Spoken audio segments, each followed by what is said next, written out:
Kim Hana stepped off the transport ship and looked up at the massive towers of the Galactic Military Academy. The buildings reached high into the purple sky of Nexus Prime, their silver walls gleaming under the light of 3 different suns. She had never seen anything so big or beautiful in her 19 years on Earth. The Academy was home to students from over 50 different worlds, all training to become peacekeepers for the galaxy. Hana pulled her single bag over her shoulder and walked toward the main entrance. Other students moved around her, but they were not like any people she had ever seen. Some had blue skin and extra arms. Others looked like walking crystals that sparkled in the sunlight. A few students had wings or tails or eyes that glowed in the dark. Hana felt very small and very human among all these amazing beings. As she walked, the other students began to notice her. They stopped talking and stared. Some pointed at her with whatever they used for fingers. She heard whispers in languages she did not understand, but she could tell they were talking about her. A tall student with green scales and yellow eyes moved closer to get a better look. Another student with 4 arms backed away quickly when she passed. Hana tried to ignore the stares and kept walking. She had expected this reaction. Humans were new to the galactic community. Earth had only been discovered by alien explorers 5 years ago. Before that, most aliens thought humans were just another primitive species that would never leave their home planet. They were wrong about that, but many aliens still believed humans were too dangerous and violent to live among civilized beings. The Academy's main hall was even more impressive than the outside. The ceiling was so high that Hana could barely see the top. Hundreds of students moved through the space, heading to classes or meetings. Their voices mixed together in a symphony of different sounds and languages. Holographic displays showed information about classes, events, and academy rules in dozens of different writing systems. Hana found the registration desk where a being that looked like a walking flower was helping new students. The creature had petals instead of hair and spoke in a voice that sounded like wind chimes. It looked at Hana with curiosity and checked her name against a list. Kim Hana from Earth, the flower being said slowly, as if the words were difficult to pronounce. You are the second human to join our academy this year. How exciting. Your dormitory assignment is in Tower 7, Room 342. Your roommate is Yang Sumin, also from your world. Hana felt relief wash over her. She would not be completely alone here. Having another human as a roommate would make things much easier. The flower being handed her a small device that would help her navigate the academy and translate most languages. Your first class begins tomorrow morning, the flower being continued. Advanced combat techniques with Instructor Velthar. He is one of our most experienced teachers. Hana thanked the flower being and made her way to Tower 7. The corridors were wide enough for students of all sizes, from tiny flying creatures to massive beings that barely fit through the doorways. She passed classrooms where she could see students practicing different skills. In one room, students were learning to pilot spacecraft using realistic simulators. In another, they were studying the politics and cultures of different worlds. Room 342 was on the 34th floor. Hana used the anti-gravity lift to reach her level, something that would have been impossible on Earth. When she found her room, the door was already open. Inside, she met Yang Sumin, a cheerful girl about her own age with short black hair and a bright smile. Finally, another human, Sumin said, jumping up from her bed. I was starting to think I would be the only one here forever. How was your trip from Earth? Hana dropped her bag and sat on the empty bed. The room was simple but comfortable, with 2 beds, 2 desks, and a large window that showed the academy grounds. Long and strange, she replied. I have never been in space before. Everything here is so different from home. Sumin nodded knowingly. Wait until you meet some of the other students. Most of them are friendly, but some think humans are dangerous. Primitives who should not be here. They call us Deathworlders because Earth is such a harsh planet compared to most others. Deathworlders? Hana asked. Earth has stronger gravity than most worlds, Sumin explained. We also have more dangerous weather, predators, and diseases. Most aliens come from planets that are much safer and easier to live on. They think our planet is so deadly that it made us into violent, aggressive beings. Hana thought about this.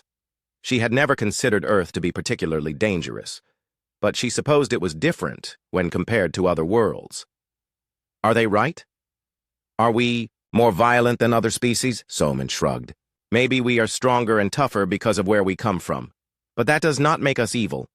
Most humans I know are good people who want to help others. That is why we are here, right? To learn how to keep peace in the galaxy. That evening, Suman showed Hana around the academy. They visited the library, which contained the knowledge of thousands of worlds. They saw the training facilities where students learned everything from hand-to-hand combat to diplomatic negotiation. They ate dinner in the main cafeteria, where hundreds of different species shared meals and conversation. During dinner, Hana met Park Jiho, the only other human student who had been at the academy longer than a few weeks. Jiho was a serious young man who had arrived 3 months earlier. He warned them about some of the instructors. Most of the teachers here are fair and helpful, Jiho told them quietly. But a few of them have strong opinions about humans. Instructor Velthar is the worst. He teaches combat classes and believes that humans are nothing but violent animals who got lucky enough to discover space travel. He is our instructor tomorrow, Hana said. Jiho's expression became concerned. Be careful with him. He will try to make you look stupid or weak in front of the other students. He gives humans impossible tasks and then acts surprised when we succeed. Just do your best and try not to let him make you angry. That night, Hana lay in her bed looking out at the alien stars. Tomorrow would be her first real test at the academy. She had studied Earth's military history and combat techniques her whole life. Her father had been a soldier, and he had taught her how to fight and defend herself. She was confident in her abilities, but she wondered if that would be enough, in a place where she was surrounded by beings she did not understand. Suman was already asleep in the next bed, breathing softly. Outside their window, the academy's grounds were lit by gentle lights that made the alien plants and trees look magical. In the distance, she could see other students moving through the corridors and gathering in common areas. Hana closed her eyes and tried to sleep, but her mind was full of questions. What would Instructor Velthar be like? Would the other students accept her, or would they always see her as a dangerous outsider? Could she prove that humans belonged in the galactic community, or would she only confirm their worst fears about her species? Tomorrow would bring answers to at least some of these questions. For now, all she could do was rest and prepare for whatever challenges lay ahead. The academy was unlike anything she had ever experienced, but she was determined to succeed here. Her future, and perhaps the future of all humans in space, might depend on how well she performed in the days to come. Hana woke up early the next morning feeling nervous about her first combat class. Suman was still sleeping, so Hana quietly got dressed in the academy's standard training uniform. The black and silver outfit was made from materials that could protect against energy weapons while still allowing free movement. It felt strange on her skin, much lighter than any clothing she had worn on Earth. The training facility was located in the academy's largest building. When Hana arrived, she found about 20 other students already waiting in the main combat room. The space was enormous, with high ceilings and walls that could project different environments for training exercises. Some students were warming up by practicing basic movements, while others stood in small groups talking quietly. Hana noticed that most of the other students were much larger than her. There was Kayla, an insectoid Vexani with 4 arms and shiny black skin that looked like armor. Next to her stood Thoron, a crystalline zephyrite whose body caught the light and threw rainbow patterns on the walls. A massive being called Gorth towered over everyone else, his rocky skin making him look like a walking mountain. When the other students saw Hana enter, many of them stopped what they were doing and stared. She heard the word Deathworlder whispered several times. Some students moved away from her, while others seemed curious about what she might do. Hana tried to ignore their reactions and found a quiet spot to stretch and prepare for class. Exactly 8 o'clock, Instructor Velthar entered the training room. He was even more intimidating than Hana had imagined. The Saurid stood nearly 8 feet tall, with dark green scales that covered his entire body like natural armor. His yellow eyes were cold and calculating, and his mouth was full of sharp teeth that showed when he spoke. His claws looked like they could cut through metal. "Welcome to Advanced Combat Techniques," Velthar said in a deep, rumbling voice that filled the entire room. "In this class, you will learn the skills necessary to survive in dangerous situations and protect those who cannot protect themselves. Combat is not about violence or aggression. It is about discipline, strategy, and the intelligent use of force. His eyes swept across the room, pausing for a moment on each student. When his gaze reached Hana, his expression changed slightly. A small smile appeared on his reptilian face, but it was not a friendly smile. "I see we have some new students today," Velthar continued, "including our latest arrival from the primitive world of Earth. I am sure you all have heard stories about Deathworlders and their supposed fighting abilities. Today we will see if those stories have any truth to them." Several students turned to look at Hana again. She felt her face grow warm with embarrassment, but she kept her expression calm and tried not to show her discomfort. Velthar began the class by explaining basic combat principles and demonstrating proper fighting stances. He was clearly skilled and experienced, moving with grace despite his large size. "Combat is about more than just physical strength," Velthar explained as he showed different techniques. "It requires intelligence, planning, and the ability to read your opponent. Brute force alone is the mark of an undeveloped mind, the kind of thinking we might expect from species that have not yet learned to control their primitive instincts." Again, his eyes found Hana in the crowd. The message was clear, even though he had not mentioned humans directly. Other students began to whisper among themselves, and Hana felt more isolated than ever. For the first exercise, Velthar divided the class into pairs and had them practice basic defensive moves. He assigned Hana to work with Kala, the insectoid student. Kayla seemed nervous about the pairing but followed the instructor's orders. "Try not to hurt me, Deathworlder," Kayla said quietly as they began the exercise. "I have heard that your species does not know how to control its strength."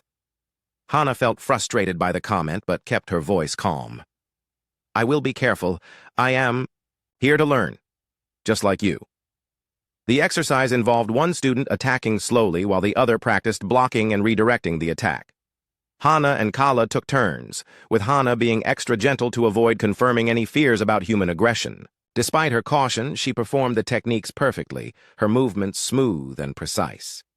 Velthar walked among the pairs, offering corrections and advice. When he reached Hana and Kala, he watched them for several minutes without saying anything. Finally, he spoke. "Interesting technique, human," he said, emphasizing the last word as if it were an insult. "You move like you have done this before. I suppose violence comes naturally to your species." "I have studied martial arts since I was young," Hana replied respectfully. "My father taught me that combat skills should be used to protect others, not to cause unnecessary harm." Velthar's smile grew wider, showing more of his sharp teeth. "How noble. We shall see how well your father's lessons serve you when you face a real challenge." Throughout the rest of the class, Velthar continued to make subtle comments about humans and Deathworlders. He never said anything directly insulting, but his meaning was always clear. When other students made mistakes, he offered patient correction and encouragement. When Hana performed the same techniques flawlessly, he found ways to criticize her form or suggest that she was holding back her true violent nature. After class, Hana walked back to her dormitory feeling discouraged. She had hoped to make a good impression and show that humans could be valuable members of the galactic community. Instead, she felt like she had only confirmed Velthar's prejudices against her species. In the cafeteria at lunch, she sat with Sumin and Jiho. They could see that she was upset about something. "Let me guess," Jiho said. "Velthar spent the whole class making comments about humans and Deathworlders." Hana nodded. "He made it sound like we are all violent animals who cannot control ourselves. Even when I did everything perfectly, he found ways to criticize me." "He did the same thing to me when I started his class," Jiho said. "The worst part is that some of the other students start to believe what he says. They begin to think that maybe humans really are dangerous and unpredictable." Sumin looked angry. "Can we not report him to the Academy administration? What he is doing sounds like discrimination." "I tried that," Jiho replied. "The administration said that instructors have the right to challenge students and that we should focus on proving ourselves through our actions rather than complaining about unfair treatment." Over the following weeks, Velthar's behavior toward Hana only got worse. In every class, he assigned her more difficult and dangerous exercises than the other students. When she succeeded, he claimed that she had gotten lucky or that the exercise had not been challenging enough. When other students struggled with similar tasks, he praised their effort and determination. During one class, Velthar had the students practice with energy weapons set to training mode. These weapons could stun an opponent without causing permanent damage, but they were still painful and potentially dangerous if misused. He paired Hana with Gorth, the massive rocky student who was nearly 3 times her size. "This should be interesting," Velthar announced to the class. "Let us see how the Deathworlder handles an opponent who cannot be intimidated by primitive aggression." The match was clearly unfair. Gorth's rocky skin provided natural protection against energy weapons, while Hana had only her training uniform for defense. Despite this disadvantage, Hana used speed and strategy to avoid Gorth's attacks while landing several successful hits of her own. She won the match decisively, but Velthar was not pleased. "Typical Deathworlder tactics," he said dismissively. "Running and hiding instead of facing your opponent directly. Where I come from, we call that cowardice." Hana felt her anger rising, but forced herself to remain calm. "I used mobility and tactical thinking to overcome a larger opponent. Those are valid combat strategies taught in this academy." "Are you questioning my teaching methods, human?" Velthar asked, his voice becoming dangerously quiet. "No, sir. I am simply explaining my tactical choices. Your tactical choices show a lack of honor and courage. Perhaps that is normal for a species that comes from such a harsh world that survival matters more than dignity." Other students in the class began to look uncomfortable. Even those who had been suspicious of Hana could see that Velthar's treatment of her was unfair and inappropriate. That evening, Hana met with Choi Ara, another human student who had arrived at the academy a few days earlier. Ara was studying diplomatic relations rather than combat, but she had heard about Velthar's behavior from other students. "The whole academy is talking about how he treats humans in his classes," Ara told Hana as they walked through the academy gardens. "Some students think it is funny, but others are starting to feel uncomfortable about it." "I do not care if they think it is funny," Hana replied. "I just want to learn and prove that humans can be valuable members of the galactic community." "You are already proving that," Ara said. "Every day you show up to his class and perform better than most other students, despite the way he treats you. People are starting to notice." Hana hoped that Ara was right, but she was beginning to wonder how much more of Velthar's behavior she could tolerate. Each class became more difficult, not because of the material being taught, but because of the instructor's constant attempts to humiliate her. 3 weeks into the semester, Velthar announced that the class would participate in a live combat exercise. Unlike the controlled practice sessions they had been doing, this exercise would involve real tactical scenarios with multiple objectives and unknown variables. Students would work in teams of 4, and their performance would count toward their final grades. Hana was assigned to a team with Kala the Insectoid, Thoron the Crystalline Being, and Zix, a gaseous ethereal who could change form at will. At first, her teammates seemed nervous about working with a human, but over the past weeks they had begun to respect her abilities and tactical thinking. "The exercise will take place in the Academy's advanced simulation chamber," Velthar explained to the class. "The environment will be completely realistic, including environmental hazards and enemy combatants controlled by the Academy's artificial intelligence system. Your energy weapons will be set to training mode, but the pain and disorientation effects will be real." He paused and looked directly at Hana. "I expect all students to follow proper protocols and avoid any unnecessary displays of primitive aggression. This is a test of tactical thinking and teamwork, not raw violence." The simulation chamber was a massive room that could create any environment using hard light technology and force fields. When Hana's team entered their assigned area, they found themselves in what appeared to be a war-torn city. Broken buildings stretched in all directions and smoke filled the air. The smell of destruction and the sound of distant explosions made the simulation feel completely real.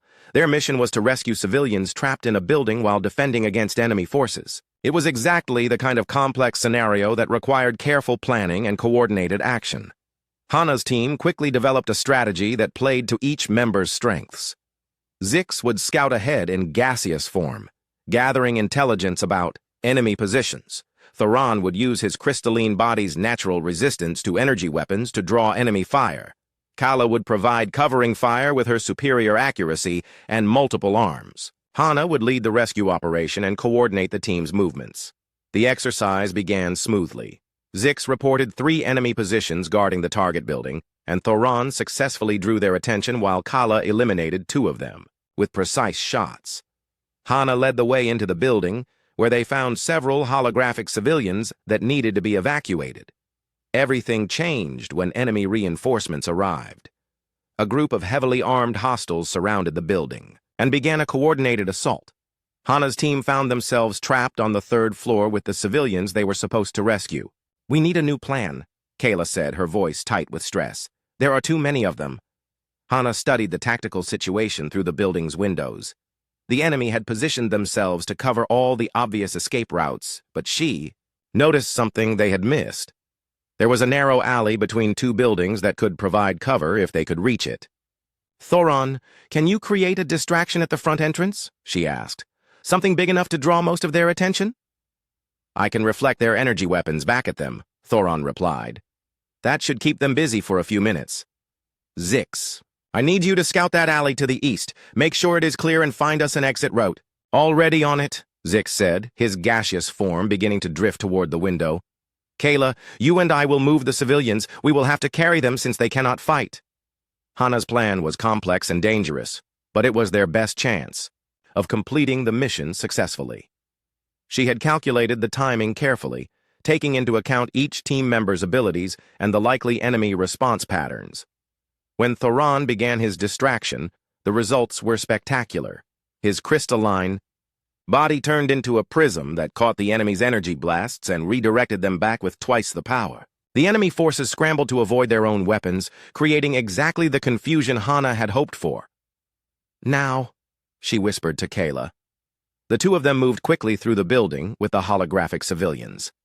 Zix had found a clear path through the alley, and they were able to evacuate everyone without being detected.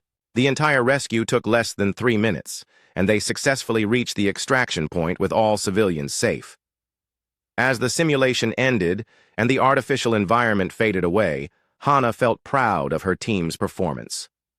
They had worked together perfectly, each contributing their unique abilities to solve a difficult problem. The civilians were safe, no team members had been injured, and they had neutralized several enemy positions. Other teams in the exercise had not been as successful. Some had failed to rescue all the civilians, while others had suffered casualties among their own members. Hana's team had achieved the best results in the entire class. When all the teams gathered for debriefing, Velthar reviewed each group's performance. He praised the other teams for their effort and pointed out specific tactical decisions that had been particularly clever. When he reached Hana's team, his tone changed completely. "Team 7 completed their mission objectives," he said, sounding as if this were somehow disappointing. "However, their success was due to reckless Deathworlder instincts rather than proper tactical planning." Hana felt confusion and anger rising in her chest. Her plan had been carefully thought out and perfectly executed. Every decision had been based on sound tactical principles that she had learned from studying military history and strategy. "Excuse me, sir," she said, raising her hand respectfully. "Could you explain what was reckless about our approach? We analyzed the situation, developed a coordinated plan that used each team member's strengths, and executed it without casualties." Velthar's yellow eyes narrowed as he looked at her. "Your plan relied on aggressive action and taking unnecessary risks. A proper tactical approach would have been more cautious and methodical." "But, sir, the other teams that used more cautious approaches failed to save all the civilians," Hana replied. "Some of them lost team members as well. Our plan succeeded because we were willing to act decisively when we identified an opportunity."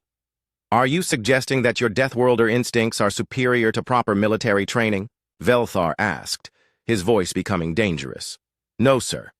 I am saying that our plan was based on tactical principles taught in this academy. We assessed the situation, identified the enemy's weaknesses, and executed a coordinated operation that achieved all mission objectives." The other students in the class were watching this exchange with growing discomfort. Even those who had been suspicious of humans could see that Hana's explanation made sense. Her team had clearly performed better. than any other group in the exercise. Velthar stepped closer to Hana, using his height advantage to loom over her. You think you understand tactics better than an instructor with 20 years of combat experience?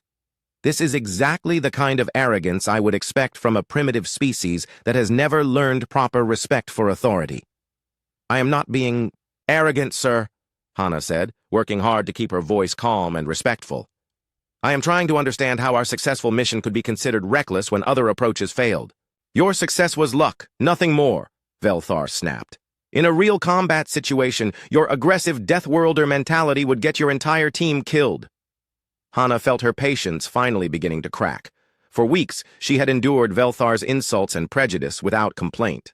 She had performed every exercise perfectly, helped her teammates succeed, and proven that humans could be valuable members of any team.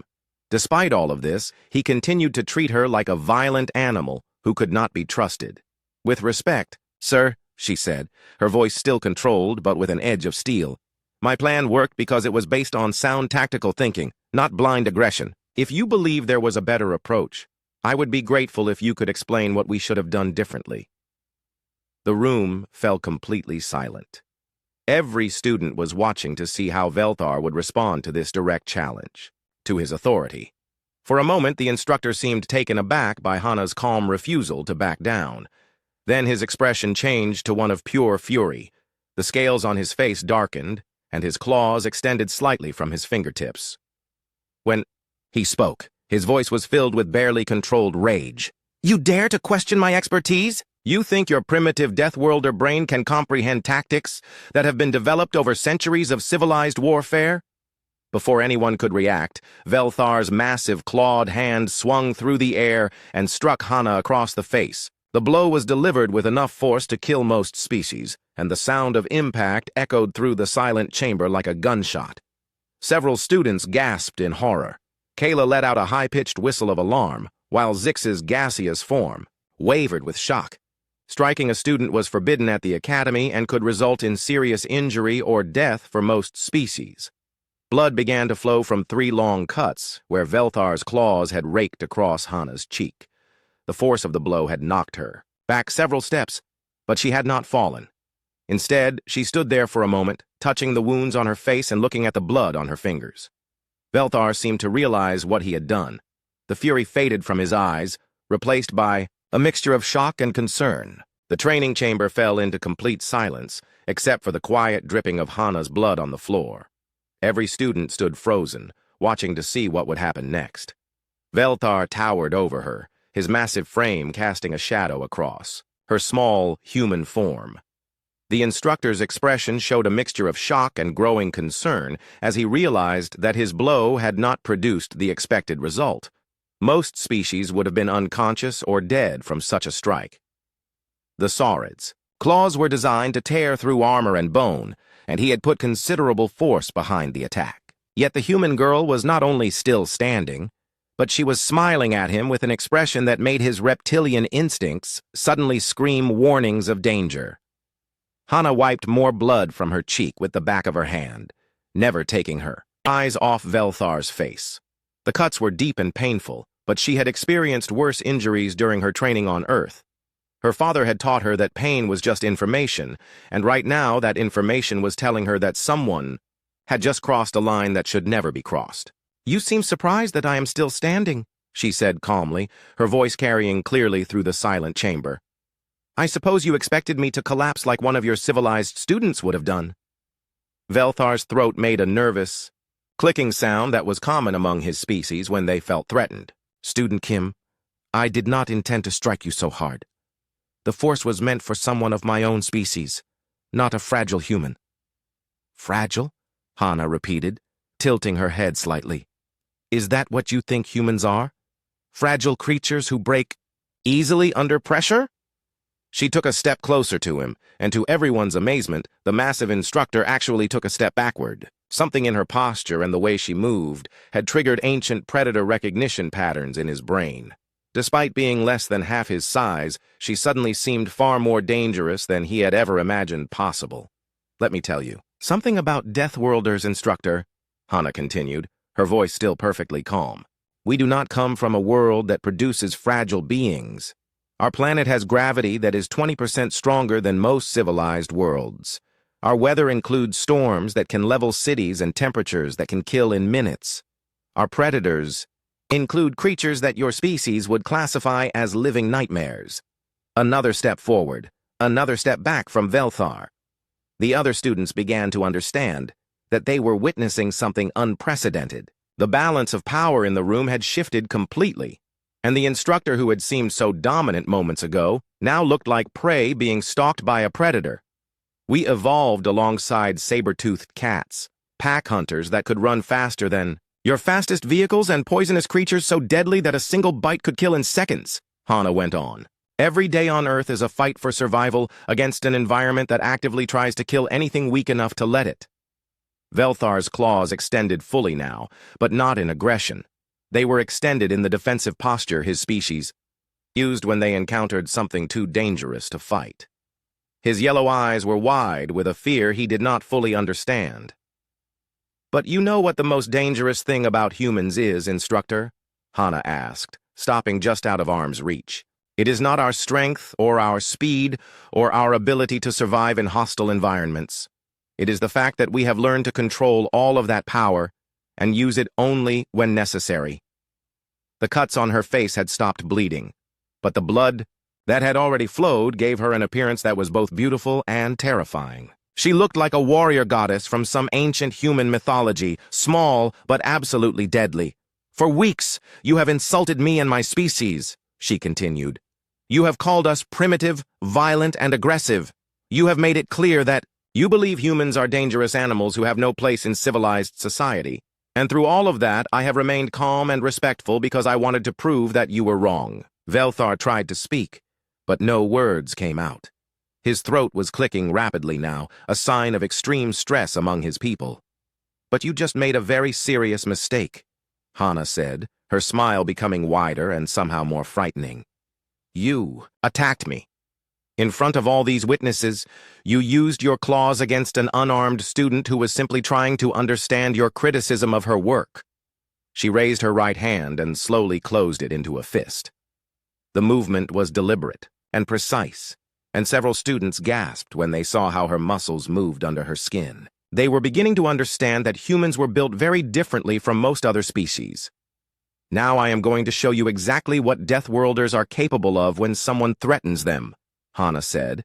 "And I want you to remember that this is what we consider a restrained response." Velthar finally found his voice.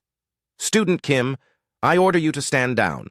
Any violence against an instructor will result in immediate expulsion from the academy."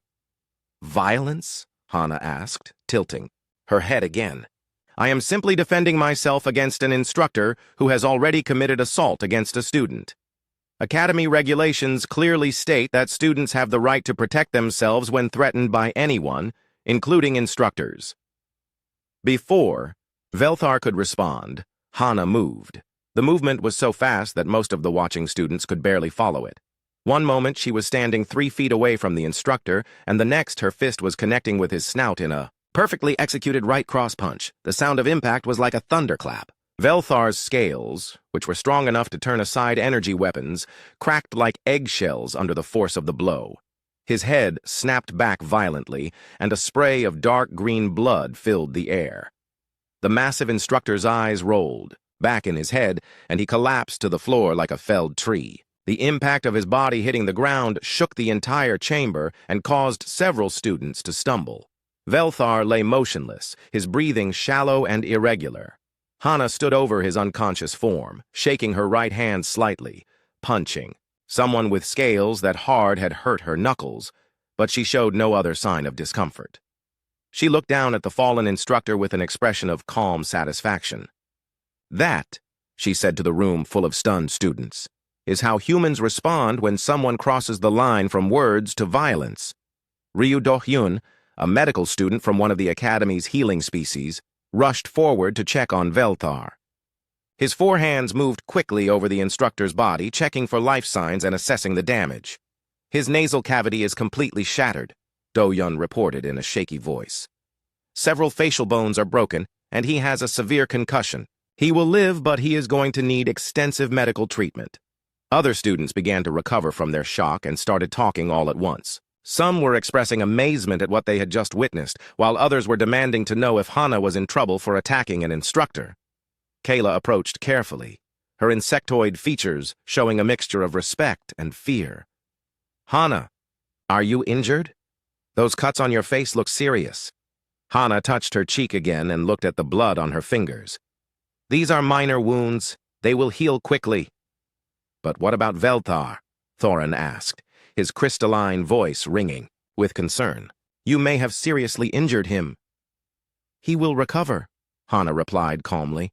"I used only enough force to neutralize the threat he posed. If I had wanted to seriously hurt him, he would not be breathing right now."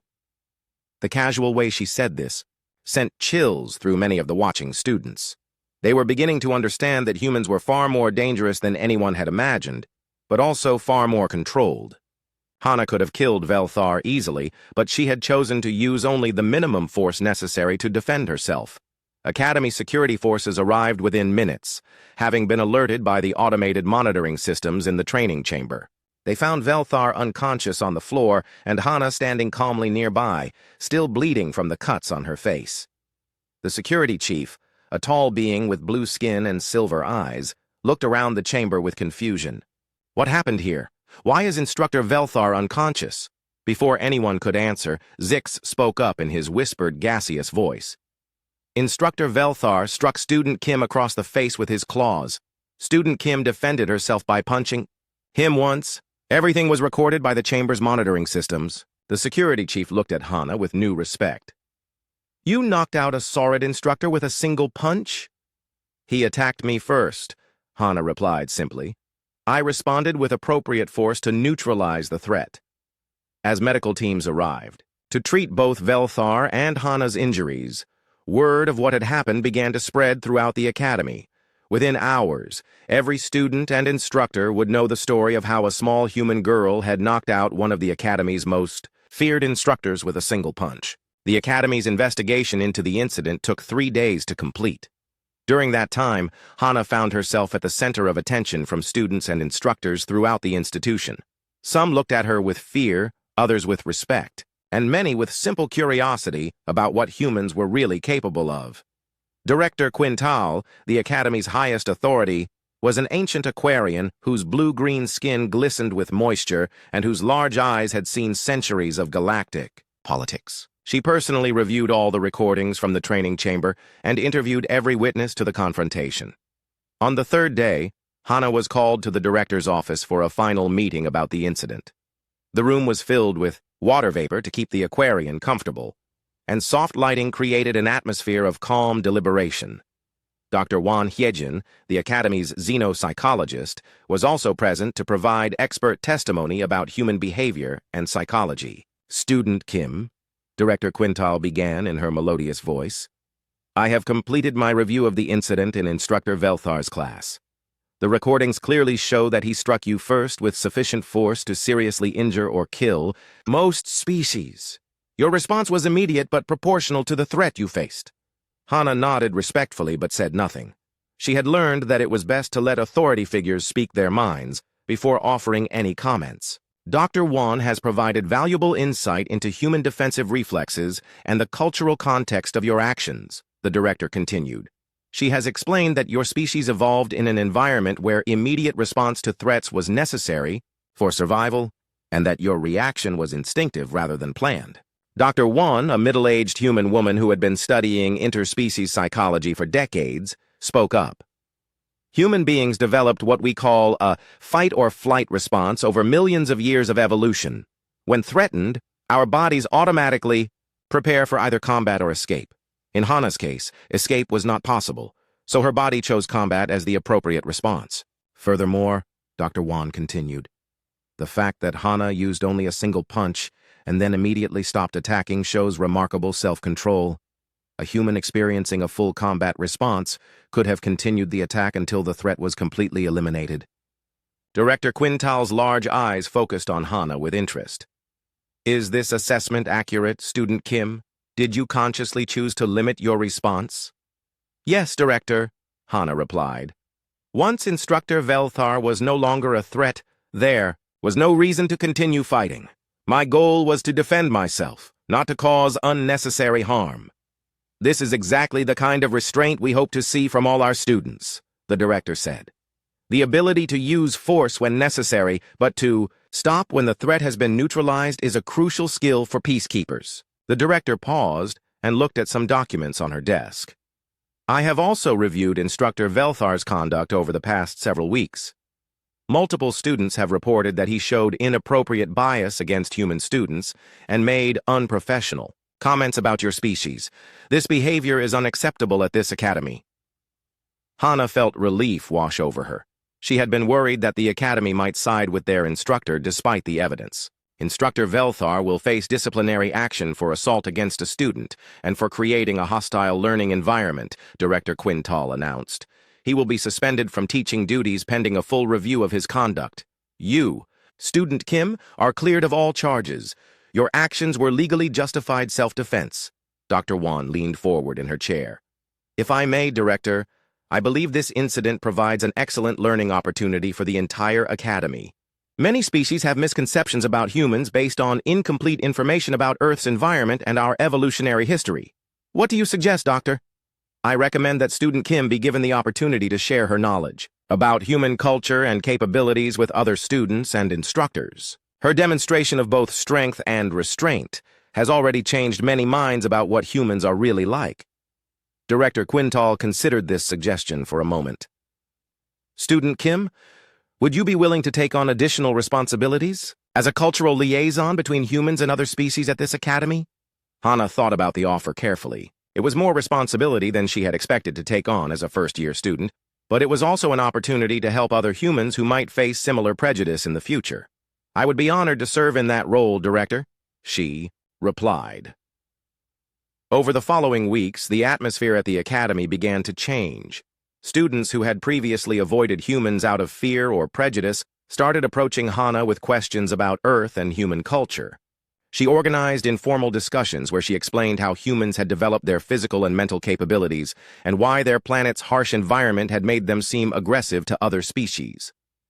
Ko Ji-won, a Centaurian student who had initially been suspicious of all humans, became one of Hana's closest friends after learning about human art, music, and philosophy. I thought Deathworlders could only think about fighting and survival, Ji-won admitted during one of their conversations. I did not know that humans also created beautiful things and cared about knowledge and beauty. Every species is more complex than outsiders usually understand, Hana replied. Humans are survivors, but we are also dreamers, artists, and philosophers. Our harsh world taught us to be strong, but it also taught us to value the precious moments of peace and beauty we could create. When Instructor Velthar returned to the academy after his medical treatment and disciplinary review, he was a changed being. The injuries to his face had healed, but the experience had clearly affected his perspective on humans and other species. His first action was to request a private meeting with Hana. They met in one of the academy's neutral meeting rooms, with Dr. Wan present to ensure the conversation remained professional. Velthar looked uncomfortable as he faced the small human, who had humbled him so completely. Student Kim, he began, his voice lacking its former arrogance, I owe you an apology. My behavior toward you and other human students was unprofessional and based on ignorance rather than knowledge. Hana studied his expression carefully, looking for signs of sincerity. Thank you for saying that, Instructor. I hope we can move forward in a more positive way. I have spent the past weeks learning about human history and culture, Velthar continued. I did not understand the challenges your species faced on Earth or the strength required to survive in such an environment. I mistook that strength for primitive aggression. Many species make that mistake, Hana replied diplomatically. It is understandable when you come from worlds that are safer and more hospitable than Earth. Velthar looked down at his clawed hands, perhaps remembering how ineffective they had been against human resilience. I have requested permission to attend your cultural education sessions.